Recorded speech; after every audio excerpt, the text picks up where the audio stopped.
Hi friends, this is Bhuvan. நம்ம இன்னைக்கு Photoshop tutorial பார்க்க போகிறது preferences. அதாவது நம்ம Photoshopல எப்படி அந்த சாஃப்ட்வேர் appearance வந்து நம்மளுக்கு தேவையான மாதிரி எப்படி modify பண்ணுறது and then அந்த performance எப்படி வந்து ஹை பண்ணுறது அப்படின்னு சொல்லிட்டு பார்க்க போகிறோம். ஓகேங்களா? ஸோ ஆக்சுவலாக பார்த்தீங்கன்னா நீங்கள் Photoshopல போனீங்கன்னா எடிட்னு ஒரு ஆப்ஷன் இருக்கும், எடிட் மெனு. அதில் போனீங்கன்னா டவுனில் வந்தீங்க அப்படின்னா ப்ரிஃபரன்சஸ்னு ஒரு ஆப்ஷன் இருக்கும். ஓகே, அந்த ப்ரிஃபரன்சஸில் போனீங்கன்னா ஜென்ரல் இருக்கும், அது கிளிக் பண்ணிக்கலாம். அதுவோ இண்டிவிஜுவல் எது கிளிக் பண்ணினா அதுதான் போகும். பட் ஜென்ரல் கிளிக் பண்ணினா உங்களுக்கு டேரெக்டாக போய்க்கலாம். ஸோ ஷார்ட்கட் பார்த்தீங்கன்னா Ctrl+K. ஸோ நம்மளுக்கு இதுதான் ப்ரிஃபரன்ஸ் விண்டோ. இதில் பார்த்தீங்கன்னா general, interface, file handling, performance, cursors, transparency, units, rulers, guides, grids and slices, plugins, type, 3D. இதெல்லாம் பார்த்தீங்கன்னா நம்மளுக்கு உள்ள யூஸ் பண்ணக்கூடிய ஆப்ஷன்ஸ். ஓகே, இது நம்மளுக்கு எப்படி வேணுமோ அந்த மாதிரி நம்ம மாடிஃபை பண்ணிக்கலாம். ஸோ எடுத்தோன்னே ஜென்ரலில் பார்த்தீங்கன்னா கலர் பிக்கர் இருக்கும். ஸோ அடோப்போட கலர் பிக்கரா இல்லை விண்டோஸ் டைப் ஆஃப் கலர் பிக்கரான்னு சூஸ் பண்ணிக்கலாம் ஃபர்ஸ்ட்டு. ஓகே, சாம்பிளுக்கு இப்போ பாருங்கள் விண்டோஸ் கொடுத்துட்டு ஓகே கொடுக்குறேன். ஸோ ப்ரஷ் டூல் செலக்ட் பண்ணிட்டு நம்ம கலர் பேலட் செலக்ட் பண்ணால் விண்டோஸ் டைப்பான இது வந்துருச்சு. ஓகேங்களா? ஸோ இதே மறுபடியும் ஷார்ட்கட் Ctrl+K, ப்ரிஃபரன்ஸ் போய்க்கிறோம். இப்போ பாருங்கள் அடோப் கொடுத்து பாருங்கள். ஸோ அடோப்போட கலர் பிக்கர் வந்துருச்சு. ஓகேங்களா? ஸோ இந்த மாதிரி ஃபுல்லாக நம்மளுக்கு வேணுங்கிற மாதிரி மாடிஃபிகேஷன்ஸ் பண்ண முடியும். ஓகே, நெக்ஸ்ட் பார்த்தீங்கன்னா ஹட் கலர் பிக்கர். இது வந்து கலர் பிக்கர்ஸ் எப்படி மாற்றுறது அப்படின்னு சொல்லிட்டு அதுக்குண்டான ஆப்ஷன்ஸ். அடுத்து இமேஜ் இன்டர்போலேஷன் சொல்லிட்டு இமேஜ் வந்து நம்ம எப்படி எந்த மாதிரியான டைப் ஆஃப் இமேஜஸ் வேணும் அப்படின்னு சொல்லிட்டு செலக்ட் பண்ணலாம். ஸோ இது எல்லாமே ஒரு டைப் ஆஃப் அல்காரிதம்ஸ் மாதிரி. ஸோ உங்களுக்கு ஒவ்வொன்றும் ஒவ்வொரு விதமான பெஸ்ட் ரிசல்ட்ஸ் தரும். ஓகே, இதில் என்னன்னா நீங்கள் இன்கேஸ் இதில் மாடிஃபிகேஷன்ஸ் பண்ணிட்டீங்க, உங்களுக்கு என்ன மாடிஃபிகேஷன் பண்ண தெரில அப்படின்னா ஜஸ்ட் நீங்கள் ரீஸ்டோர் ஆல் வார்மிங் டயலாக்ஸ் கொடுத்தீங்கன்னா எல்லாமே ரீசெட் ஆகிடும். ஓகேங்களா? திரும்ப பழையபடி ஃபர்ஸ்ட் எப்படி இருந்துச்சோ அந்த மாதிரி உங்களுக்கு மாறிடும்.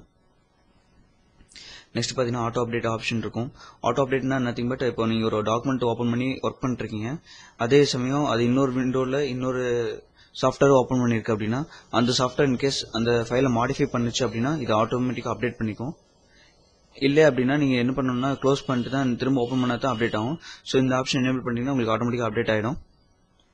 பீப் வெண்டர்னா ஒரு ப்ராசஸ் கொடுக்குறீங்க அப்படின்னா அந்த ப்ராசஸ் முடிஞ்சிச்சு அப்படின்னா உங்களுக்கு ஒரு சவுண்ட் கொடுக்கும். ஓகே,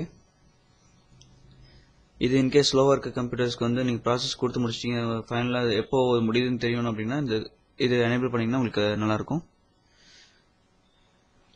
ஸோ இங்கே பாருங்கள், இது மெயினான ஒன்று, ஜூம் ரீசைசஸ் விண்டோஸ். அதாவது ஜூம் பண்ணால் என்ன பண்ணணும் அப்படின்னு சொல்லிட்டு ஆப்ஷன்ஸு. ஸ்க்ரோல் வீல் யூஸ் பண்ணி நம்ம ஜூம் பண்ண முடியும். ஓகே, ஸோ இப்போ ஜூம் வித் ஸ்க்ரோல் வீல் கொடுத்துக்கலாம். ஓகே, இப்போ டாக்குமெண்ட் ஓப்பன் பண்ணுறேன், நியூ டாக்குமெண்ட் கிரியேட் பண்ணுறேன். ஸோ என்னென்னா நான் ஜஸ்ட் ஜூம் பண்ணனா வீல் வச்சு ஸ்க்ரோல் பண்ணி ஜூம் பண்ணனாவே எனக்கு ஜூம் ஆகும். ஓகே, ஸோ இதுக்கு முன்னாடி நம்ம ஆல்ட் ப்ரெஸ் பண்ணி ஜூம் பண்ணிருப்போம், அந்த இது தேவையில்லை. இப்போ நம்ம டேரெக்டாக ஜூம் பண்ண முடியும் ஸ்க்ரோல் வீல் யூஸ் பண்ணி. ஓகே, ஸோ நமக்கு ஏற்ற மாதிரி மாடிஃபிகேஷன்ஸ் நிறைய மாடிஃபிகேஷன்ஸ் பண்ணலாம். Again shortcut Ctrl+K.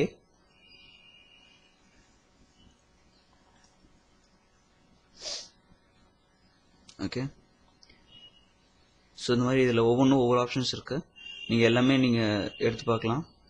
Okay, history lock பண்ணலாம், என்னென்ன பண்ணியிருக்கோம் அப்படின்னு சொல்லிட்டு அதை லாக் பண்ணி வச்சுக்கலாம். என்னென்ன ஆப்ரேஷன்ஸ் பெர்ஃபார்ம் பண்ணுறோம் அப்படிங்கிறத நம்ம ஒரு ஃபைலாக போட்டு சேவ் பண்ணி வச்சிடலாம்.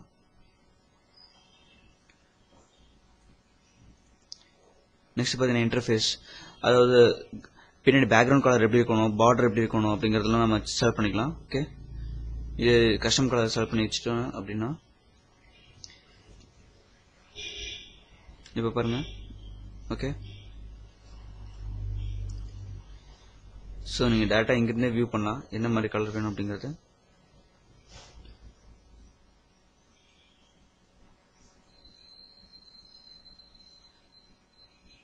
ஸோ ஸோ நம்மளுக்கு தேவையான பேக்ரவுண்ட் செட் பண்ணி வச்சுக்கலாம். ஸோ என்னென்னா சில பேருக்கு ஒவ்வொரு கலர்ஸ் பிடிக்காது. ஸோ அதுக்கேற்ற மாதிரி மாடிஃபை பண்ணி வச்சுக்கலாம்.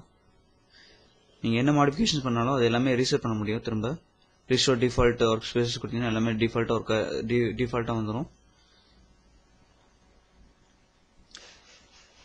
ஸோ இது எல்லாமே ஒவ்வொரு ஆப்ஷன்ஸ், உங்களுக்கு தேவையான ஆப்ஷன்ஸ் நீங்கள் செலக்ட் பண்ணிக்கலாம். ஓகே, அடுத்து ஃபைல் ஹேண்ட்லிங், இமேஜ் ப்ரிவியூஸ், அதாவது இமேஜ் ப்ரிவியூ பார்த்து சேவ் பண்ணுறது.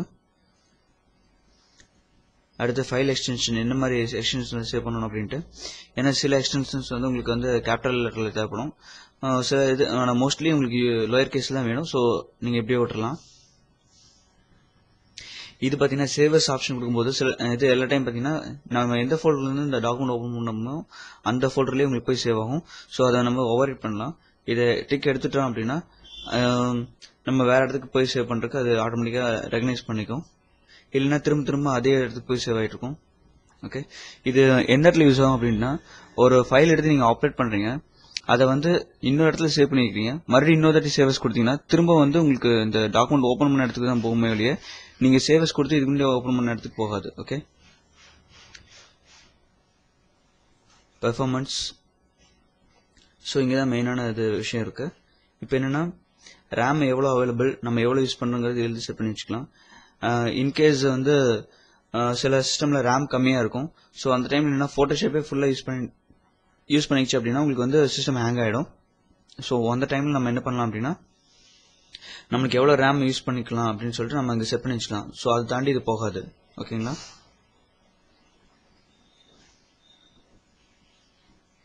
இது ஹிஸ்ட்ரி ஸ்டேட்ஸ். அதாவது நம்ம ஆக்ஷன்ஸ் பெர்ஃபார்ம் பண்ணுறோம் அப்படின்னா ஒரு குறிப்பிட்ட லெவல் வரைக்கும் தான் அதனால ஸ்டோர் பண்ண முடியும். அதுக்கப்புறம் போச்சுன்னா அது ஹிஸ்ட்ரியிலேருந்து ஸ்டோர் ஆகாது. ஸோ அதை நம்ம வந்து மேக்ஸிமைஸ் பண்ணி வச்சுக்கலாம். ஓகேங்களா, இப்போ பாருங்க, நான் ஒரு ஜஸ்ட் ஒரு 6 லெவல் மட்டும் வச்சுக்கிறேன். ஓகே, இப்போ நம்ம ஹிஸ்ட்ரி ஓப்பன் பண்ணிக்கலாம். ஓகே, இப்போ பாருங்க 3, 4, 5, 6 எனக்கு அதுக்கு மேலே போகாது. 6 வரைக்கும் தான் எனக்கு சேவ் ஆகும். ஓகேங்களா,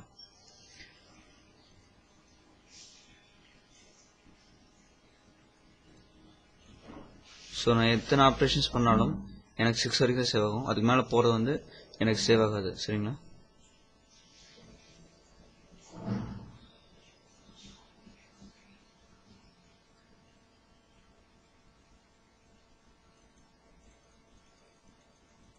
ஸோ நான் என்ன பண்ணாலும் எனக்கு 6க்கு மேலே போகாது. ஸோ நம்ம வந்து இது எனேபிள் பண்ணி வச்சுக்கலாம். ஜஸ்ட் ஹிஸ்ட்ரி ஸ்டேட்ஸில் போயிட்டு எனக்கு அன்லிமிட்டட் வேணும் அப்படின்னா 80 மேக்ஸிமம் பார்த்தீங்கன்னா 1000 வரைக்கும் செட் பண்ண முடியும். பட் என்ன இதில் ஒரு டிஸ்அட்வான்டேஜ் அப்படின்னா, நீங்கள் ஹிஸ்ட்ரி ஸ்டேட்ஸ் எந்த அளவுக்கு அதிகம் பண்ணுறீங்களோ அந்த அளவுக்கு உங்களுக்கு மெமரி அதிகமாக எடுத்துக்கும். ஓகே, இது கேட்சே லெவல்ஸ். நெக்ஸ்ட் பார்த்தீங்கன்னா கேட்சே டைல் சைஸ் எந்த அளவுக்கு எடுத்துக்கலாம் அப்படின்ட்டு. ஸோ இதெல்லாம் நீங்கள் கொஞ்சம் கேர்ஃபுல்லாக செட் பண்ணணும். ஓகே,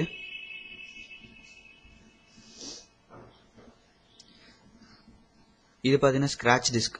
சில டைம் பார்த்தீங்கன்னா உங்களுக்கு வந்து நீங்கள் ஃபோட்டோஷாப் ஒர்க் பண்ணிருப்பீங்க, அந்த டைமில் என்ன ஸ்க்ராட்ச் டிஸ்க் ப்ராப்ளம் வரும். அதாவது என்னென்னா, நீங்கள் சீல் இன்கேஸ் ஸ்பேஸ் கம்மியாச்சு அப்படின்னா scratch disk full cannot perform further operations வரும். ஓகேங்களா, அது என்னன்னா ஃபோட்டோஷாப் வந்து அதோட டெம்பரரி ஃபைலை வந்து ஒரு இடத்துல வச்சு ஆப்ரேட் பண்ணிருக்கோம்.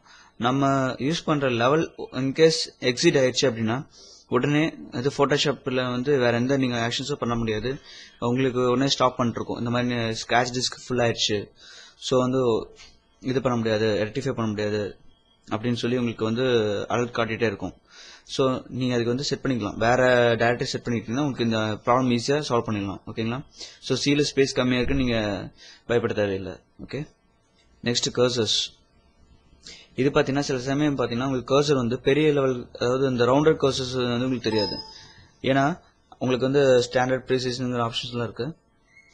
ஸோ ப்ரீசைஸ் போயிடுச்சுன்னா உங்களுக்கு வெறும் இந்த 4 அது ஒரு ஜஸ்ட் ஒரு பாயிண்ட் மட்டும் தான் தெரியும். உங்களுக்கு சுற்றி அந்த ப்ரஷோட சைஸ் எவ்வளோன்னு தெரியாது. So full size brush tip கொடுத்தீங்கன்னா இந்த ப்ரஷோட சைஸ் உங்களுக்கு காட்டும். ஓகே, ஸோ இதெல்லாம் அதர் கர்சர்ஸ். இது ஒன்லி ஃபார் ப்ரஷ்க்கு மட்டும். Okay, so crosshair and brush tip கொடுத்தீங்கன்னா நடுவில் அந்த சென்டர் பாயிண்ட்டும் தெரியும். இது மற்ற ஃபுல்லாக அவுட்டர் லைனும் தெரியும். ஓகே, ஸோ இது வந்து நிறைய இடத்துல யூஸ்ஃபுல்லாக இருக்கும். அடுத்து பார்த்தீங்கன்னா டிரான்ஸ்பரன்சி அண்ட் கேமெட். ஓகே, இது வந்து கிரிட் சைஸ் நமக்கு எவ்வளோ பெருசாக வேணும் அப்படிங்கிறது. ஓகே, லார்ஜ் கிரிட் வேணும், லார்ஜாக செட் பண்ணிக்கலாம்.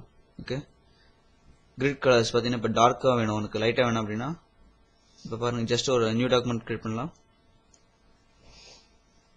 ஸோ நியூ டாக்குமெண்ட்டில் பேக்ரவுண்ட் கண்டென்ட் வந்து நான் டிரான்ஸ்பரண்டாக கொடுத்துட்றேன். ஓகே, இப்போ பாருங்கள் ஃபுல்லாக எனக்கு பிளாக்காக இருக்குது. ஓகே, ஸோ இது வந்து நம்ம வேணுங்கும் போது மறுபடியும் அட்ஜஸ்ட் பண்ணிக்கலாம். இப்போ பாருங்கள், கிரிட் சைஸ் வந்து எதுவுமே வேணாம், கிரிட் சைஸே வேணாம் அப்படின்னா நான் கொடுத்துடலாம். இல்லை ஸ்மால் லெவலில் வேணும் அப்படின்னா ஸ்மால் கொடுத்துடலாம். ஸோ இது நிறைய இடத்துல உங்களுக்கு யூஸ்ஃபுல்லாக இருக்கும், ஏன்னா இது பேஸ் பண்ணி நீங்கள் ஈஸியாக ட்ரா பண்ணலாம். நெக்ஸ்ட் பார்த்தீங்கன்னா கவர்மெண்ட் வார்னிங் கலர்ஸ், அந்த கலர்ஸ் தான் கொடுக்கலாம். நம்ம என்ன மாதிரி கலர் வேணும் அப்படின்ட்டு காம்பினேஷன் என்ன காம்பினேஷன் வேணும் அப்படின்னு கொடுக்கலாம். ஓகே,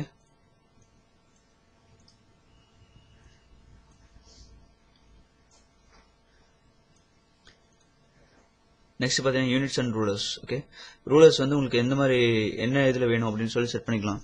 அதாவது சென்டிமீட்டர் வேணுமா, மில்லிமீட்டர் வேணுமா அப்படின்ட்டு. ஸோ ரூலர்ஸ்க்கு உண்டான டுட்டல் வந்து ஃபர்ஸ்டே கொடுத்துருக்கு, ரூலர்ஸில் எப்படி யூஸ் பண்ணுறது அப்படிங்கிறதுக்கு. ஓகே, ஸோ நீங்கள் ரெஃபர் பண்ணிங்க. அண்ட் பார்த்தீங்கன்னா காலம் சைஸு இந்த இதெல்லாம் உங்களுக்கு எல்லா இடத்துலையும் யூஸ் ஆகும். ஸோ யூனிட்ஸ் தான் மெயினானது ஒன்று. ஓகே, அடுத்து பிரிண்ட் ரெசல்யூஷன், ஸ்க்ரீன் ரெசல்யூஷன் ரெண்டு இருக்கு. அதாவது ப்ரீசெட் இது. ஓகேங்களா, ஸோ வந்து நீங்கள் ஃபஸ்ட்டே இங்கே ப்ரீசெட் பண்ணி வச்சிட்டிங்கன்னா உங்களுக்கு எல்லா இதுக்கும் அது ஆட்டோமேட்டிக்காக அப்ளை ஆகிக்கும். ஓகே, அடுத்து guides, grids, slices. So guides, styles, smart guides, grid இதெல்லாம் பார்த்தீங்கன்னா உங்களுக்கு எந்த கலர் வேணுமோ அந்த கலர் செட் பண்ணி வச்சுக்கலாம். சரிங்களா, இப்போ என்னென்னா இப்போ ரூலர் விண்டோ இருக்கு. ஓகே, இப்போ நான் ஜஸ்ட் அங்கே வச்சு ட்ராக் பண்ணி இழுக்கிறேன் அப்படின்னா ஓகே இந்த கலர் தெரியுதுங்க இல்லையா?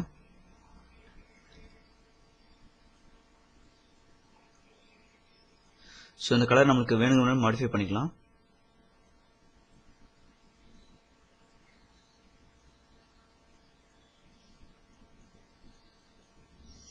ஏன்னா சில இடத்துல உங்களுக்கு வந்து டார்க்காக தேவைப்படும், சில இடத்துல லைட்டாக தேவைப்படும். அப்போ தான் உங்களுக்கு வந்து பின்னாடி இருக்கிற கண்டென்ட்ஸ் உங்களுக்கு தெரியும். ஓகேங்களா, ஸோ அதுக்கேற்ற மாதிரி நம்ம மாடிஃபை பண்ணிக்கலாம். ஓகே, அடுத்து பிளகின்ஸ். இது பிளகின்ஸ்ங்கிறது பார்த்தீங்கன்னா ஃபோட்டோஷாப் நிறைய பிளகின்ஸ் இருக்கு. ஸோ அதில் டிஃபால்ட்டாக உங்களுக்கு ஆக்ஷன்ஸ் பெர்ஃபார்ம் பண்ணி தரும். ஸோ அதை பற்றின பேஸ்ட் ஆன் அந்த டுட்டோரியல்ஸ் வந்து உங்களுக்கு நான் மறுபடி தரேன். ஓகே, அந்த டுட்டோரியல்ஸ்லாம் உங்களுக்கு மறுபடி பார்க்கலாம். ஸோ இது என்னன்னா அந்த ஃபோல்டர்ஸ் நம்ம செட் பண்ணி வச்சுக்கலாம். அடிஷனல் ஃபோல்டர்ஸ் எங்கே அந்த பிளகின்ஸ் இருக்குது அப்படின்னு செட் பண்ணி வச்சுக்கலாம். ஸோ தட் உங்களுக்கு வந்து ஃபோட்டோஷாப் ஆட்டோமேட்டிக்காக அதை ஃபெச் பண்ணிக்கும். அடுத்து டைப் பண்ணுறது. ஓகேங்களா, இது ஃபாண்ட் சைஸ் ப்ரீவியூ என்ன சைஸில் வேணும், சில பேருக்கு லார்ஜாக இருந்தால் தான் தெரியும். ஓகேங்களா, ஸோ ஐ ப்ராப்ளம் இருக்கவங்களுக்கு இது நல்லா யூஸ்ஃபுல்லாக இருக்கும். அடுத்து 3D பொறுத்த வரைக்கும் பார்த்தீங்கன்னா ஒன்லி கிராஃபிக்ஸ் கார்டு இருந்தால் மட்டும்தான் ஒர்க் ஆகும். அதனால நோட் பண்ணிக்கங்க. ஸோ எப்போவுமே நீங்கள் ஒரு சிஸ்டம் வாங்குறீங்க அப்படின்னா நல்லா கிராஃபிக்ஸ் கார்டு போட்டு வாங்கிங்க. ஸோ ஃபோட்டோஷாப் ஒர்க்ஸ்லாம் பண்ணும்போது ரொம்ப பெட்டராக இருக்கும். ஏன்னா உங்களுக்கு ரெண்டரிங் சீக்கிரம் ஆகும், அதே சமயம் கிளாரிட்டி பக்காவாக கிடைக்கும். ஓகே, ஸோ இது இங்கேயும் அதே மாதிரி தான். அதாவது விர்ச்சுவல் ரேம் சொல்லுவோம். ஓகே, ஸோ 3Dக்கு ரேம் எந்த அளவுக்கு யூஸ் பண்ணிக்கலாம் அப்படின்னு சொல்லிட்டு நம்ம இங்கே செட் பண்ணிக்கலாம். ஸோ இது ஆக்சுவலாக அலோகேட் பண்ண ரேம். ஆக்சுவலாக பார்த்தீங்கன்னா இவ்வளோ ரேம் தான் அலோகேட் பண்ணியிருக்கு. ஓகே, ஸோ இந்த ரேம் எந்த அளவுக்கு யூட்டிலைஸ் பண்ணிக்கலாம்னு சொல்லிட்டு நம்ம செட் பண்ணிக்கலாம். அடுத்து ஓப்பன் ஷியல். ஓகேங்களா, ஸோ இதுதான் மெயினாக ரெண்டரிங் தேவைப்படுறது. ஓகே, ஓப்பன் ஷியல் இன்சென்ஸ் என்னன்னா ஓப்பன் கிராஃபிக்ஸ் லைப்ரரி. ஓகேங்களா,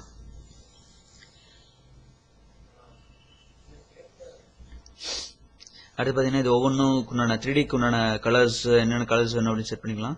ஸோ இதெல்லாம் நம்ம டீப்பாக மறுபடியும் பார்க்கலாம். ஜஸ்ட் என்னென்னு தெரிஞ்சுக்கங்க. ஸோ பெர்ஃபார்மன்ஸ் எங்கே போய் நம்ம சேஞ்ச் பண்ணலாம் அப்படிங்கிறத பார்த்துக்கலாம். உங்களுக்கு வந்து இதில் ஃபர்தர் ஏதாச்சும் டவுட்ஸ் இருந்துச்சுன்னா கமெண்ட் செக்ஷனில் போஸ்ட் பண்ணுங்கள். Okay, thank you.